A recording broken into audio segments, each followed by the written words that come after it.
Yes. So, like I'm saying, what they should have done was to appeal to the minds and hearts of the people by first of all, before the eventual lockdown, before the president's announcement, that we should have had maybe a whole week of NCC with their vans going around in the communities, Medina, call it East Legon, Mamobi, call it all the other Osu, Laboni, informing them that it is in your own interest to stay indoors because this disease, when it catches one person, within minutes, 100 people can catch it.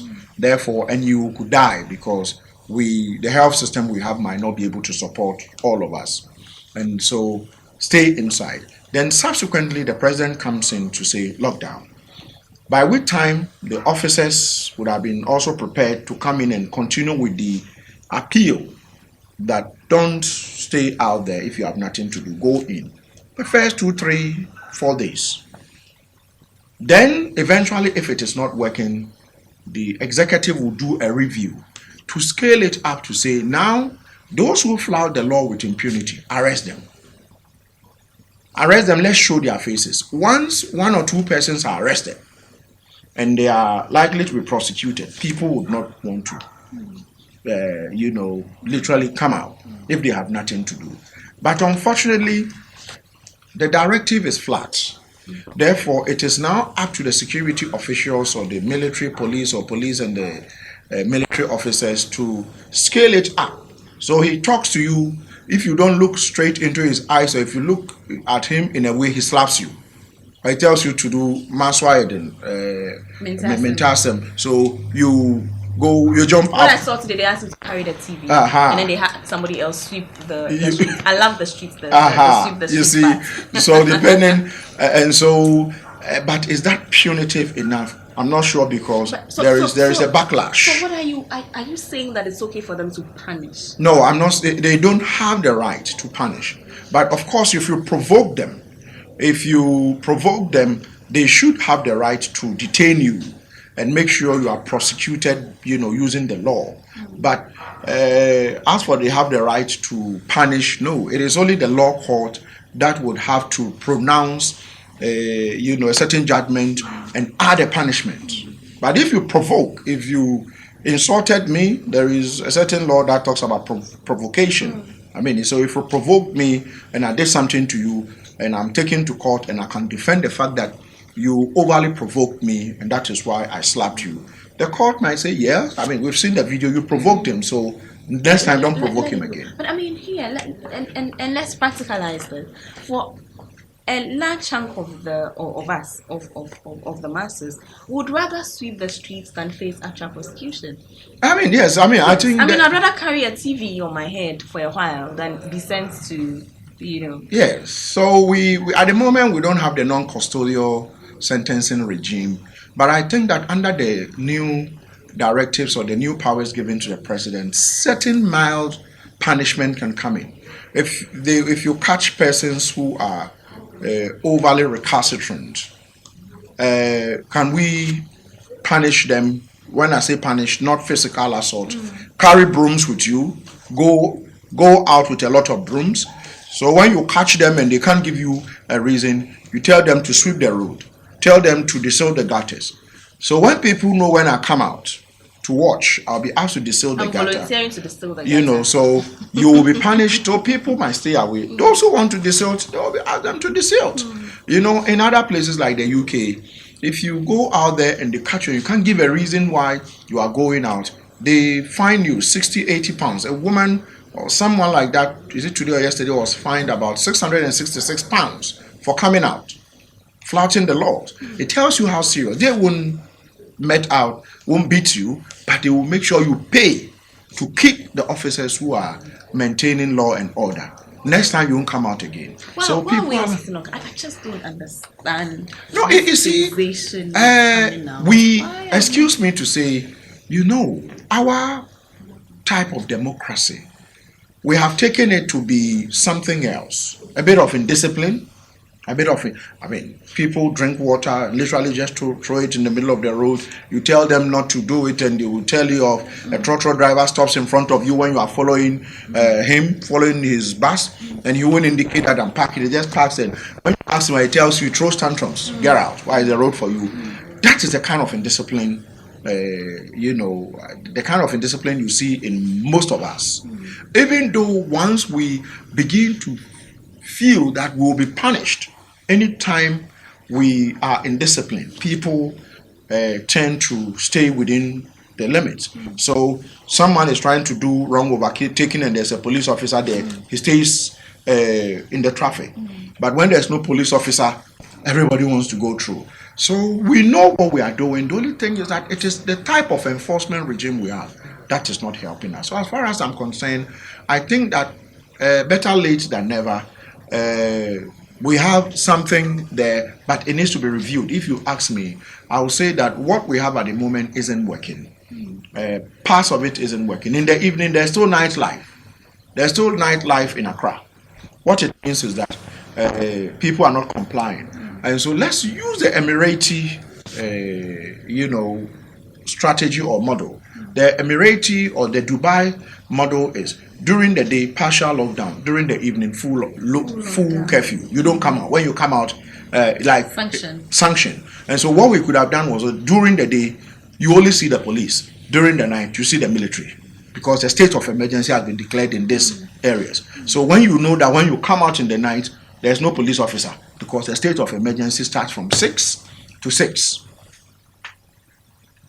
You only see the military officers. People will not come out in the night. Then during the day, when you come out and the police catches you, they are carrying brooms and dusters. They tell you sweep. They are carrying shovels. Dig the gutter. It doesn't matter where they tell you to dig. It doesn't matter who you are. Better that way than beating people and sometimes humiliating people, which I think is not the best. Absolutely, I agree with you. Also, we saw some of them with canes. Some of the police officers walking around. They were giving canes, yeah. They were giving. I mean, canes. Of course, they didn't go to Mokola to buy the canes. Because I asked him a direct. I said, were you giving canes or did you buy the canes yourself? And the answer wasn't. I mean, like I'm saying, of course, a pile of canes. They didn't. You can't. I mean, Mokola is not operating at its maximum. But they had the canes and they had their horse whips. Is it okay to deploy police into the streets and give them canes? No, it's not okay. No, it's an affront to the rule of law. And to add insult to injury, the CJ has closed down some courts. I don't know whether you've heard of it. The CJ has important cases or something. You see, the CJ has closed down some court, and I think that the CJ might be overstepping his boundaries, because even the days of cool, when we had the days of cools, the courts were always sitting. Because if I am arrested for breaking the law, and you tell me that the courts, it's not sitting, and the law that says that you cannot keep me beyond 48 hours has not been amended, then what then are you depending on to say that some courts, most of the courts within these areas should not operate? And so I think that either the judiciary is now thinking they are the executive, or they are an extension of the executive. If not, then I don't know the thinking that went into closure of most of the courts within these affected areas. I find that very, very, very difficult. I would not know why, because then we have 3 arms of government and each of them are independent of each other. And they are supposed to be checks and balances amongst them. If the executive abuses me, where do I go to? I go to court. Now the courts are closed. The executive issued a directive, and even from the president's own mouth, he said the judiciary staff are not part of it, isn't it? So then let's ask the police officers to close police stations. Let's ask nurses to close the hospitals, media houses, close your media stations. And so I think that somebody is not looking at this issue and realizing that even if it is left with one person in Ghana, the courts must operate, because if I am abused, if a dictator decides to abuse me today, the only place I can seek justice is the law court and nowhere else. If you have a tyrannical, leadership, and this, I'm not saying that's what we have, but if you have somebody who is ready to overly use force to suppress us, where do I go to when the courts are closed? Why is Parliament still sitting? Why is Parliament? The Parliament is still sitting. They are enacting laws and saying stimulus packages. It is because these organs of government are independent of each other. So I don't know why the CJ, and so I'm urging that those in the media, those of us who can talk about this, let's raise them and ask the CJ questions, because then, just like you are saying, if the police arrest me for flouting the law, are they going to keep me beyond 48 hours? Because the court, the closest court, is not working. It's not working. That it's a very important issue you've just brought. For. I think nobody has averted their Yes. I've raised it on various platforms, but I think people understood, because initially people thought, I said it doesn't, damn, what do you call it, humanitarian, whatever. The courts are the courts. Criminal justice or the justice delivery system must operate during the days of coups. Why do you think, unfortunately, we had 3 of our very important judges, murdered? It was because they were the defenders of the freedom and whatever justice we have in this country, and they died, in that process. Today, military officers are being slapped and they're beating people in return. So where do we go to seek justice? It's a question I'm asking. When the Chief Justice says we are closing most of the courts, how? I appreciate what you're saying. So what I'm picking from what you're saying is that yes, it's difficult times. Yes, we need to enforce. Yes, we need to lock down. We need to take decisive, strong decisions, measures now. But we should always be mindful of abuses within the law. Within the law. Yes. Within the law. Okay. So now this is probably my last issue that I'm going to bring up to you. This issue about the vulnerable. And by the vulnerable, I mean people we've spoken about this over and over again when the lockdown issue started. The fact that people literally feed hand to mouth in this country. If he doesn't go out to work today, he won't feed today. And today we met them. There are plenty of them. We met them, and they said we will comply. We want to sleep, but should we die of hunger? Those you met are few. In this country, artisanship is not structured. When I say artisanship, the carpenter who would roof your house, who would come and do the table for you, that guy, no one has captured him as providing essential service or providing a service that he feeds out of. Today you say 2 weeks, and that guy has to go and do liberal work, as we call it, to feed. Today that guy can do that for 14 days. How is he going to eat?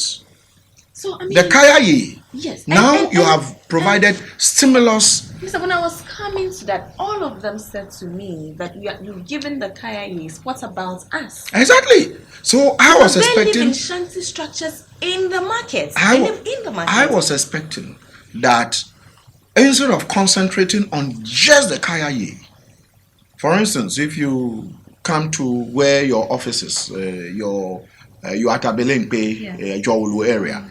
So they have a 1 meal a day joint where the poor and the most vulnerable would have registered to come and take 1 or at least 2 meals a day within the period.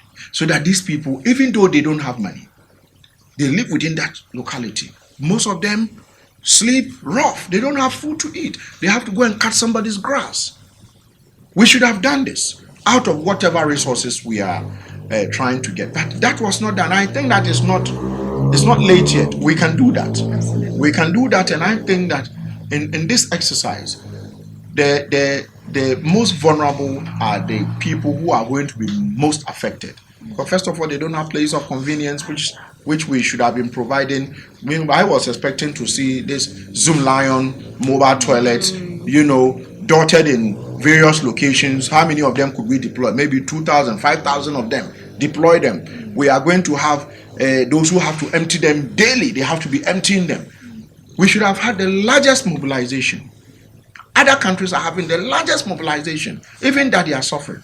So we have to do what we have to do to make sure we don't get to where the Italys and the Americans and the Britons and the Spains and the South Africans and the rest are getting to by starting now. But I think that it is better late than never. We've started something. which to me is, I would say, it's not too bad. Let's try and build upon it, scale it up to such a point that it would help us not to climb up in terms of the numbers. If we can do that, I think that would help us. But Mr. Bona, just by way of ending this conversation, these people that I spoke about earlier, the vulnerable, and for me, they perhaps are the most touchy spots, because if I don't have food to eat and I'm locked down and I'm hungry, first day, second day, third day, and I move out and I rob a shop. Exactly. I mean, would I be surviving or would I be committing a crime? Because this is survival. And how are we going to deal with this as well? People have locked down their shops and they moved out. I met a man whose shop is in La Paz, who came from where did he live? Wager, I think. So he can't be by his shop protecting his shop. Have we taken all these things into consideration? People will break down people's shops. I mean, if you don't take care of them and if they are hungry, how are we dealing with all these security flashpoints? My expectations are that, like I did mention earlier on, we should have had the largest mobilization of all the resources we have in this country. Put it at the doorstep of Ghanaians to make sure, people are literally taken care of, including this man whose shop might be broken into if probably people begin to overreact because they are hungry. Okay, mine is, even as you go around, you still don't see police patrols. I'm in this area and I haven't seen police patrols. And so then before this lockdown, there was no police. We didn't have 2 police patrols.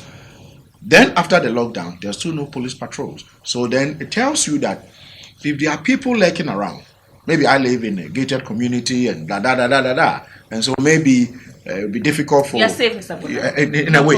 Okay. And so my point is that it will not be everybody who probably would say, oh, I'm relatively safe. You live on your own and they are not doing patrols. People are hungry in their homes. Instead of waiting for you to come out, they will come and attack you if you are not careful, to take the food from you. And so if you realize in America, people were buying guns. People literally were buying guns because they said up to a point, America ran out of food and people would break into people's homes to steal food. In America, the right to bear firearms is enshrined in their constitution. So these are things that for me, somebody somehow should have looked at to say, let's take care of the most vulnerable. Even if you look at the essential workers, some of them live around in Sao. Some of them live around Kasoa. Some of them live around Afienya and all the other places. They say you now cannot come Eastern region. You can't come into Accra. Or if you are in the other parts of non-affected areas in Kumasi, you can't come to Central or Greater Kumasi. What happens? I was expecting somebody to have said that. Just as they quarantined those who came into the country, most hotels and hostels in Accra are virtually empty. The non-essential workers. If this young man lives in Kasoa and he passes to be a non-essential worker, he has his pass. Give him a place at maybe a Marriott hotel. Give him a room there so that he can do his work instead of trekking from wherever he is, and when he gets to the spot, the police says you can't cross. And chances are that if any of these people gets infected, they could go and infect other people. Look at the health workers, for instance. My sister-in-law lives in the Eastern region, in Sao, and she works as a civilian military midwife. She has to always come from that place to Accra because she is an essential worker. We have the Ayalolo buses, Ava. Why didn't we deploy the Ayalolo buses? We have the military buses. Put these buses at the peripherals. These people or the young people who don't have their own vehicles, if they have to travel from these places, give them free ride, because we are in extraordinary times. The Ayalolo buses are sitting there. The Metro Mass are sitting there. STC buses are sitting there because they are not traveling. That's what I said. We should have had the largest mobilization of resources. We have them. The only thing is that what we lack is the proper utilization of resources, because the buses are there. And some of these people you are talking about, the vulnerable is not only those sleeping in the market. The vulnerable are some of your workers, because how many of them have their own homes they live in? How many of them have their own cars they drive? They have to come to work. They can't say because we need them to report, tell us what is going on. Put them in hotels, feed them. Feed them with our money. Isn't it? Feed them with our money. And that is not being done. And this is where I ask questions that we make things that would look simple in this country look so something, so complicated. Give them their hotels. The hotel owners will say, we'll give it to you free. Or we'll pay 20%. We'll put them in. I'm sure we would have maybe 10,000 hotel rooms in Accra. How many non-essential workers do we have in Accra? Essential workers. That's what I'm saying. Put the essential workers there. Give them free ride. Let them feel that they are indeed. So the state said you people are important too. Yes. I didn't say it. Yeah. The state said, even though there's a lockdown, you are so important, so work. So I'm expecting the state to give you food. Put you in a hotel and say, before you go, they'll give you breakfast. When you go in the evening, when you close work and you go in the evening, they'll give you, just go to the cafeteria or the canteen and go and, serve yourself. Others are doing it. And we are not doing it. And that is where I worry that even though we are in a lockdown, the state resources are not being put at the disposal of the people. The people. Thank you so much, sir. Thank you so much. You've given us food for thought. Thank you. I hope that it's not too late for us to mobilize better. And we can. We can. I mean, we are in day 3. I hope so. We are in day 3. And I think we can. I mean, let's do it. We can. Ghana is a great nation. Let's do it. We can. I think the idea is good. The lockdown is great. It's good. We need to stop the virus from spreading. Spreading. But we need to do our homework. Yes. Really well. Yes. So the lockdown is more effective. Because you've come to my home. If I'm infected, I would infect all these people here. So why do they have to go to another home? Put them in hotels. So that if she's infected, she wouldn't go and infect, or he won't go and infect the family at home. But then you can go to the hotel and quarantine the person in the hotel. Finito. At work, we've quarantined ourselves. Thank you so much, sir, for You're welcome. Thank you so much. I hope you enjoy the rest of your lockdown. Yes, and well, hopefully next time we'll meet in the studio. Yeah, we'll meet in the studio. But I'll be doing a live broadcast, so I'm hoping that I'll give you guys a live feed so that I will try and get down and speak to some of the people to understand why they are not obeying. I think people should obey. It's for our own safety, so people should. Yeah, thank you. Sir.